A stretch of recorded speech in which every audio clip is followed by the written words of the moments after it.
Season ഇല്ലാതെ എപ്പോഴും പൂക്കുന്ന ചെടിയാണ് റോസ്ഡ ചെടി അഥവാ ഫസ്റ്റ് ലവ് പ്ലാന്റ്. ഇതിൻ്റെ പൂക്കൾക്കൊരു പ്രത്യേക ഭംഗിയാണ്. നമ്മുടെ ചാമ്പപ്പൂ പോലൊക്കെ തോന്നും. റോസ്ഡ പല നിറങ്ങളിലുണ്ട്. റോസ്ഡ യെല്ലോ ഉണ്ട്, പിങ്ക് ഉണ്ട്, റെഡ് ഉണ്ട്. എല്ലാ പൂക്കളും ഒന്നിനൊന്നിന് ഭംഗിയുള്ള പൂക്കൾ.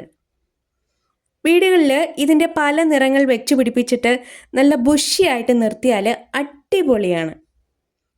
സൂര്യപ്രകാശം ഇല്ലെങ്കിലും ഇതിൽ പൂക്കളുണ്ടാവും. എന്നാൽ നന്നായി സൂര്യപ്രകാശം കിട്ടിയാൽ നിറയെ പൂക്കളുണ്ടാവും. വെള്ളം ആവശ്യമുള്ള ചെടിയാണ് ഇത്. ആവശ്യത്തിന് വെള്ളം കിട്ടിയില്ലെങ്കിൽ പൂവിലെ നാരുകളൊക്കെ കൊഴിഞ്ഞു പോകും. വെള്ളം കെട്ടി നിന്നാലും ചീഞ്ഞൊന്നും പോവില്ല. പൂവ് കൊഴിഞ്ഞു കഴിഞ്ഞാൽ കമ്പ് കോതി കൊടുക്കാം. അപ്പോൾ ഒരുപാട് തളിർപ്പ് വന്നിട്ട് ബുഷിയായി നിന്ന് നിറയെ പൂക്കളുണ്ടാവും. ഇത് ഒരു കൊച്ചു പൂമരമാക്കിയും വളർത്താം. തേനീച്ചകളും ശലഭങ്ങളും ഒക്കെ ഒത്തിരി വരാറുണ്ട്. റോസ്ഡ സുന്ദരികളെ, ഇഷ്ടമായാൽ ഒരു ലൈക്ക് തരാൻ മറക്കല്ലേ.